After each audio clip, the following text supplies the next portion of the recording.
Le capitaine Todd naviguait dans les eaux agitées au large des côtes somaliennes, inconscient du danger qui se rapprochait. Soudain, la mer fut déchirée par le bruit reconnaissable des grappins s'accrochant à la coque du navire. Des pirates, armés et prêts à piller, montèrent rapidement à bord.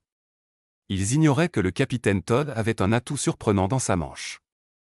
Mais alors que les pirates avançaient, leur confiance commença à vaciller lorsqu'ils réalisèrent que la cargaison qu'ils recherchaient n'était pas ce qu'elle semblait être. Todd redoutait ce moment depuis longtemps. Il savait parfaitement que sa route commerciale traversait des zones dangereuses. Il avait des armes à bord pour se défendre, mais la dernière chose qu'il voulait était une fusillade. Le temps pressait alors que les hommes approchaient du bord de son porte-conteneurs. Todd devait réfléchir vite et prendre une décision. Soudain, il ressentit un regain de confiance. Il attrapa le micro et lança un message par l'interphone. Il ordonna à tous les membres de l'équipage de se rendre à la cafétéria, sous le pont, et les informa que des pirates montaient à bord. Il coupa ensuite rapidement les moteurs du navire, l'empêchant d'aller plus loin. Il était désormais à la merci de l'océan, exactement comme Todd le voulait. Tandis que tous les membres de l'équipage obéissaient aux ordres du capitaine et se rendaient à la cafétéria, les pirates embarquèrent sur le navire. Ils ne semblaient pas très organisés, mais vu la façon dont ils avaient réussi à approcher le bateau sans être détectés, il était clair qu'ils avaient déjà fait cela auparavant. Les pirates, sous la direction du capitaine Jacques, comme il se faisait appeler, mirent rapidement au point un plan. Ils visaient les objets les plus précieux du navire, des choses de petite taille, faciles à transporter et à revendre. Ils décidèrent de se séparer par paires pour couvrir davantage de terrain à la recherche de membres d'équipage. Le plan semblait correct, mais ce que les pirates ne savaient pas, c'est que le capitaine Todd les surveillait depuis leur montée à bord. Il pouvait maintenant s'occuper d'une équipe, puis des autres. Mais avant cela, il devait s'assurer que tout était prêt. Todd transmit par radio à 2 de ses seconds de verrouiller les autres membres de l'équipage dans la cafétéria, puis de le rejoindre dans la salle de contrôle. Ces pirates n'allaient rien comprendre à ce qui les attendait. Les hommes partirent rapidement mettre le piège en place. Les pirates sur le pont devenaient de plus en plus incertains. Ils ne comprenaient pas pourquoi le capitaine Jacques leur avait ordonné de rester ensemble. Tous deux étaient nouveaux dans ce métier et n'avaient jamais mis les pieds sur un navire aussi grand. Dans la salle de contrôle, le capitaine Todd et son second, un marin vétéran nommé Harris, élaboraient rapidement un plan. Leurs yeux balayaient le plan du navire étalé sur la table. Ils décidèrent de tirer parti de la complexité du navire en installant un piège dans la cale. Un bruit métallique amplifié subtilement attirait les pirates sans méfiance. Dehors, les 2 pirates nerveux et Ahmed et Youssouf, AK-47 serrés dans les mains, avancèrent vers le bruit, le prenant pour des membres de l'équipage caché. Leurs yeux s'écarquillèrent de surprise à la vue de smartphones flambant neufs, un contraste saisissant avec leurs armes rudimentaires. La cupidité prit le dessus sur la prudence, et ils oublièrent leur mission, fascinés par les gadgets brillants promettant une fortune point cachée. Todd et son équipe, le cœur battant, observaient les pirates à travers une petite ouverture. L'appât des smartphones s'avéra irrésistible.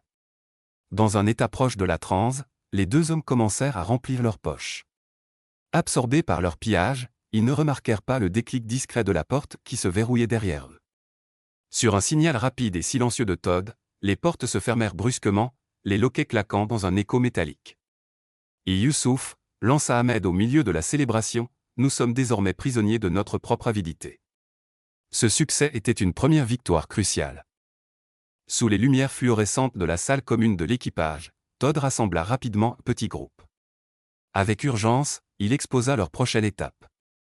Il retourna avec détermination à la salle de contrôle, s'assurant que chaque dispositif de communication dans la caisse soit brouillé.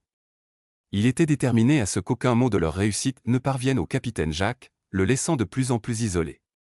Les yeux rivés sur les moniteurs de surveillance, Todd observait le capitaine Jacques et le reste de son équipage comme un faucon.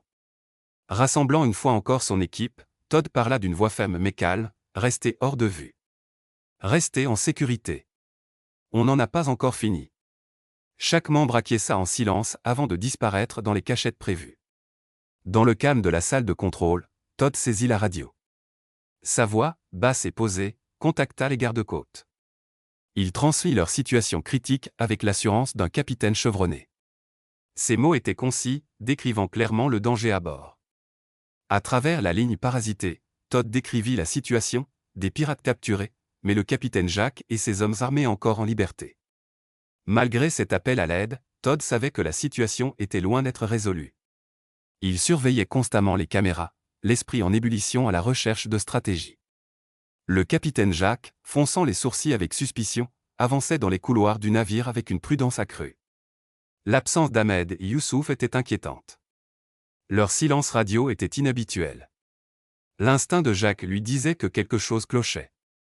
L'esprit de Todd travaillait sans relâche, cherchant un moyen de neutraliser la menace sans mettre son équipage en danger. Dans les couloirs résonnants, la frustration de Jack se transforma en agressivité. « Sortez ou on vous trouvera », cria-t-il, la voix chargée de menaces. Il savait que le temps jouait contre lui. Dans un moment décisif, Todd décida de confronter Jack seul. Il pensait qu'une approche directe pourrait désamorcer la situation et éviter la violence. L'équipage échangea des regards inquiets. Todd s'équipa d'outils non létaux, sa stratégie, ruser, pas combattre. Alors que Todd s'approchait de la position de Jack, un silence tendu enveloppait le navire. Au détour d'un couloir, il se retrouva face à face avec le capitaine Jack et ses hommes.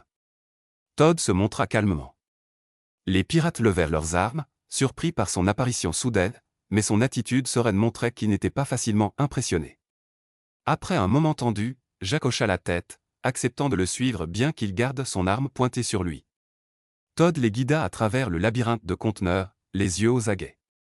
Les yeux de Jack se plissèrent, tiraillés entre suspicion et convoitise. Ils arrivèrent à un endroit désigné, un coin anodin au milieu de la cargaison. Par un geste discret, invisible pour les pirates, Todd alerta son équipe cachée. Il les mena à une caisse soigneusement choisie, remplie de bijoux scintillants. La vue fit briller les yeux des pirates. Deux d'entre eux, incapables de résister, commencèrent à remplir leurs sacs. Todd les observait attentivement, attendant le bon moment. Pendant qu'ils étaient distraits, Todd fit basculer le capitaine Jack dans une trappe dissimulée dans le plancher, où des membres de l'équipage attendaient. Au moment où Jack disparut, l'équipage de Todd passa à l'action. Pris par surprise, les pirates restants ne purent rien faire. L'équipage agit avec précision et sang-froid, les maîtrisant rapidement. Chaque geste témoignait de leur formation et de leur cohésion. En quelques instants, le dernier pirate était à terre, les bras ligotés. À l'horizon, la silhouette d'un navire des gardes-côtes apparut, fendant les vagues vers le bateau. Et la vue apporta un soulagement collectif. À leur arrivée à bord, Todd les guida vers les pirates capturés, un par un, y compris le capitaine Jack, encore sonné par le retournement soudain de la situation. Son visage exprimait l'incrédulité, bien loin de sa confiance passée. Les officiers des gardes-côtes procédèrent à un débriefing minutieux avec Todd et son équipage. Ils écoutèrent attentivement alors que Todd relatait les événements, hochant la tête en signe d'appréciation devant l'ingéniosité et le courage de l'équipage. Leurs mots de gratitude résonnèrent dans le navire, saluant la bravoure et le rôle crucial qu'ils avaient joué pour éviter une catastrophe imminente.